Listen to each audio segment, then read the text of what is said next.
How to convert iPhone voice memo to MP3. To get started, first of all go ahead and open up the Voice Memos application on your phone. Once you're here, go to All Recordings at the top. You are now in the All Recordings page where you can view all your recordings. From here, tap on any recording. Then, tap on the three dots at the top right corner of the recording. And then, tap on Share. You can view all the sharing options available over here.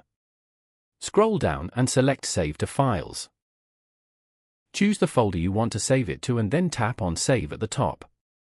Now, go back and open up the MP3 converter application on your phone. Here, tap on the plus icon below. Select Files. From here, choose the voice memo you just saved and tap on Open. Then, tap on this file and select Convert. You have now successfully converted this memo to MP3. Tap on Export and select Save to Files to save it to your phone.